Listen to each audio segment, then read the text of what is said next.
The Outsider by H.P. Lovecraft. Read by N.T. Stars. That night the Baron dreamt of many a woe, and all his warrior guests with shade and form of witch and demon and large coffin worm were long benightmared. Keats. Unhappy is he, to whom the memories of childhood bring only fear and sadness. Wretched is he, who looks back upon lone hours in vast and dismal chambers, with brown hangings and maddening rows of antique books, or upon odd watches in twilight groves of grotesque, gigantic, and vine-encumbered trees that silently wave twisted branches far aloft. Such a lot the gods gave to me, the dazed, the disappointed, the barren, the broken, and yet I am strangely content, and cling desperately to those sere memories when my mind momentarily threatens to reach beyond, to the other. I know not where I was born, save that the castle was infinitely old and infinitely horrible, full of dark passages and having high ceilings where the eye could find only cobwebs and shadows. The stones in the crumbling corridors seemed always hideously damp, and there was an accursed smell everywhere, as of the piled-up corpses of dead generations. It was never light, so that I used sometimes to light candles and gaze steadily at them for relief. Nor was there any sun outdoors, since the terrible trees grew high above the topmost accessible tower. There was one black tower which reached above the trees into the unknown outer sky, but that was partly ruined, and could not be ascended save by a well-nigh impossible climb up the sheer wall, stone by stone. I must have lived years in this place, but I cannot measure the time. Beings must have cared for my needs, yet I cannot recall any person except myself, or anything alive but the noiseless rats and bats and spiders. I think that whoever nursed me must have been shockingly aged, since my first conception of a living person was that of somebody mockingly like myself, yet distorted, shriveled, and decaying like the castle. To me there was nothing grotesque in the bones and skeletons that strewed some of the stone crypts, deep down among the foundations. I fantastically associated these things with everyday events, and thought them more natural than the colored pictures of living beings which I found in many of the moldy books. From such books I learned all that I know. No teacher urged or guided me, and I do not recall hearing any human voice in all those years, not even my own, for although I had read of speech, I had never thought to try to speak aloud. My aspect was a matter equally unthought of, for there were no mirrors in the castle, and I merely regarded myself by instinct as akin to the youthful figures I saw drawn and painted in the books. I felt conscious of youth because I remembered so little. Outside, across the putrid moat and under the dark mute trees, I would often lie and dream for hours about what I had read in the books, and would longingly picture myself amidst gay crowds in the sunny world beyond the endless forests. Once I tried to escape from the forest, but as I went farther from the castle the shade grew denser, and the air more filled with brooding fear, so that I ran frantically back, lest I lose my way in a labyrinth of nighted silence. So through endless twilights I dreamed, and waited, though I knew not what I waited for. Then, in the shadowy solitude, my longing for light grew so frantic that I could rest no more, and I lifted entreating hands to the single black ruined tower that reached above the forest into the unknown outer sky. And at last I resolved to scale that tower, fall though I might, since it were better to glimpse the sky and perish than to live without ever beholding day. In the dank twilight, I climbed the worn and aged stone stairs till I reached the level where they ceased, and thereafter clung perilously to small footholds leading upward. Ghastly and terrible was that dead, stairless cylinder of rock, black, ruined, and deserted, and sinister with startled bats whose wings made no noise. But more ghastly and terrible still was the slowness of my progress, for climb as I might, the darkness overhead grew no thinner, and a new chill as of haunted and venerable mold assailed me. I shivered as I wondered why I did not reach the light, and would have looked down had I dared. I fancied that night had come suddenly upon me, and vainly groped with one free hand for a window embrasure, that I might peer out and above, and try to judge the height I had attained. All at once, after an infinity of awesome, sightless crawling up that concave and desperate precipice, I felt my head touch a solid thing, and knew I must have gained the roof, or at least some kind of floor. In the darkness I raised my free hand and tested the barrier, finding it stone and immovable. Then came a deadly circuit of the tower, clinging to whatever holds the slimy wall could give, till finally my testing hand found the barrier yielding, and I turned upward again, pushing the slab or door with my head as I used both hands in my fearful ascent.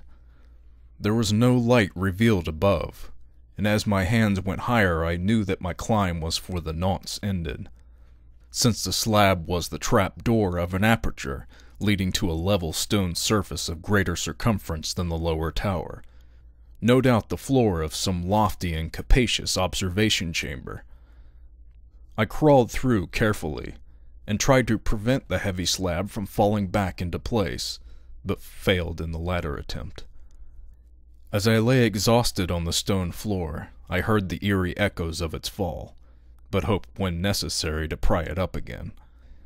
Believing I was now at a prodigious height, far above the accursed branches of the wood, I dragged myself up from the floor and fumbled about for windows, that I might look for the first time upon the sky, and the moon, and the stars of which I had read.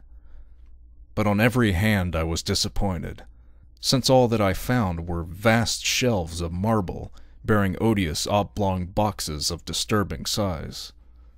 More and more I reflected, and wondered what hoary secrets might abide in this high apartment, so many eons cut off from the castle below. Then unexpectedly my hands came upon a doorway, where hung a portal of stone, rough with strange chiseling. Trying it, I found it locked, but with a supreme burst of strength, I overcame all obstacles and dragged it open inward. As I did, so there came to me the purest ecstasy I have ever known, for shining tranquilly through an ornate grating of iron, and down a short stone passageway of steps that ascended from the newly found doorway, was the radiant full moon, which I'd never before seen save in dreams and in vague visions I dared not call memories. Fancying now that I had attained the very pinnacle of the castle, I commenced to rush up the few steps beyond the door, but the sudden veiling of the moon by a cloud caused me to stumble, and I felt my way more slowly in the dark. It was still very dark when I reached the grating, which I tried carefully and found unlocked, but which I did not open, for fear of falling from the amazing height to which I had climbed. Then the moon came out. Most demoniacal of all shocks is that of the abysmally unexpected and grotesquely unbelievable. Nothing I had before undergone could compare in terror with what I now saw, with the bizarre marvels that sight implied. The sight itself was as simple as it was stupefying, for it was merely this: instead of a dizzying prospect of treetops seen from a lofty eminence, there stretched around me on the level through the grating nothing less than the solid ground, decked and diversified by marble slabs and columns, and overshadowed by an ancient stone church, whose ruined spire gleamed spectrally in the moonlight. Half unconscious, I opened the grating and staggered out, upon the white gravel path that stretched away in two directions. My mind, stunned and chaotic as it was, still held the frantic craving for light, and not even the fantastic wonder which had happened could stay my course. I neither knew nor cared whether my experience was insanity, dreaming, or magic, but was determined to gaze on brilliance and gaiety at any cost. I knew not who I was, or what my surroundings might be, though as I continued to stumble alone, I became conscious of a kind of fearsome latent memory that made my progress not wholly fortuitous. I passed under an arch out of that region of slabs and columns, and wandered through the open country, sometimes following the visible road, but sometimes leaving it curiously, to tread across meadows where only occasional ruins bespoke the ancient presence of a forgotten road. Once I swam across a swift river where crumbling mossy masonry told of a bridge long vanished. Over 2 hours must have passed before I reached what seemed to be my goal, a venerable ivied castle in a thickly wooded park, maddeningly familiar, yet full of perplexing strangeness to me. I saw that the moat was filled in, and that some of the well-known towers were demolished, whilst new wings existed to confuse the beholder. But what I observed with chief interest and delight were the open windows, gorgeously ablaze with light, and sending forth sound of the gayest revelry. Advancing to one of these, I looked in and saw an oddly dressed company indeed, making merry and speaking brightly to one another. I had never seemingly heard human speech before, and could guess only vaguely what was said. Some of the faces seemed to hold expressions that brought up incredibly remote recollections. Others were utterly alien. I now stepped through the low window into the brilliantly lighted room, stepping as I did so, from my brilliant bright moment of hope, to my blackest convulsion of despair and realization. The nightmare was quick to come, for as I entered, there occurred immediately one of the most terrifying demonstrations I had ever conceived. Scarcely had I crossed the sill when there descended upon the whole company a sudden and unheralded fear of hideous intensity, distorting every face and evoking the most horrible screams from nearly every throat. Flight was universal, and in the clamor and panic, several fell in a swoon and were dragged away by their madly fleeing companions. Many covered their eyes with their hands, and plunged blindly and awkwardly in their race to escape, overturning furniture and stumbling against the walls before they managed to reach one of the many doors. The cries were shocking, and as I stood in the brilliant apartment alone and dazed, listening to their vanishing echoes, I trembled at the thought of what might be lurking near me unseen. At a casual inspection, the room seemed deserted, but when I moved towards one of the alcoves, I thought I detected a presence there, a hint of motion beyond the golden arched doorway, leading to another and somewhat similar room. As I approached the arch, I began to perceive the presence more clearly. And then, with the first and last sound I ever uttered, a ghastly ululation that revolted me almost as poignantly as its noxious cause, I beheld in full, frightful vividness the inconceivable, indescribable, and unmentionable monstrosity which had by its simple appearance changed my merry company to a herd of delirious fugitives. I cannot even hint what it was like, for it was a compound of all that is unclean, uncanny, unwelcome, abnormal, and detestable. It was the ghoulish shade of decay, antiquity, and dissolution, the putrid, dripping eidolon of unwholesome revelation, the awful bearing of that which the merciful earth should always hide. God knows it was not of this world, or no longer of this world.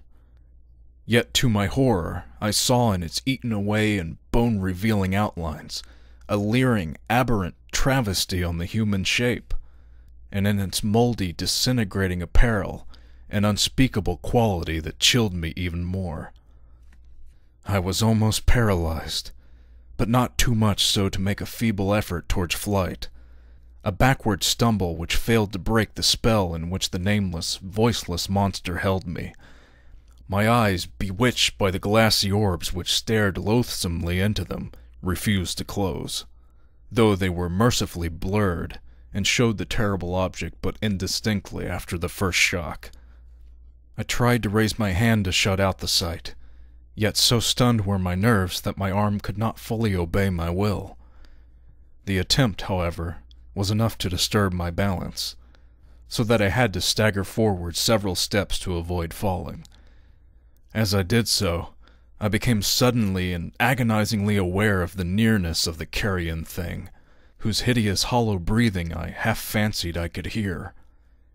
Nearly mad, I found myself yet able to throw out a hand to ward off the fetid apparition which had pressed so close, when in one cataclysmic second of cosmic nightmarishness and hellish accident, my fingers touched the rotting outstretched paw of the monster beneath the golden arch. I did not shriek, but all the fiendish ghouls that ride the night wind shrieked for me, as in the same second there crashed down upon my mind a single and fleeting avalanche of soul-annihilating memory. I knew in that second all that had been. I remembered beyond the frightful castle in the trees, and recognized the altered edifice in which I now stood. I recognized, most terrible of all, the unholy abomination that stood leering before me as I withdrew my sullied fingers from its own. But in the cosmos, there is balm as well as bitterness, and that balm is Nepenthe. In the supreme horror of that second, I forgot what had horrified me, and the burst of black memory vanished in a chaos of echoing images. In a dream I fled from the haunted and accursed pile, and ran swiftly and silently in the moonlight. When I returned to the churchyard place of marble and went down the steps, I found the stone trap-door immovable, but I was not sorry, for I had hated the antique castle and its trees. Now I ride with the mocking and friendly ghouls on the night wind, and play by day amongst the catacombs of Nephron-Ka in the sealed and unknown valley of Hadath by the Nile. I know that light is not for me, save that of the moon over the rock tombs of Neb, nor any gaiety save the unnamed feast of Nitocris beneath the great pyramid. Yet in my new wildness and freedom, I almost welcome the bitterness of alienage. For although Nepenthe has calmed me, I know always that I am an outsider, a stranger in this century, and among those who are still men. This I have known ever since I stretched out my fingers to the abomination within the great gilded frame, stretched out my fingers, and touched a cold and unyielding surface of polished glass.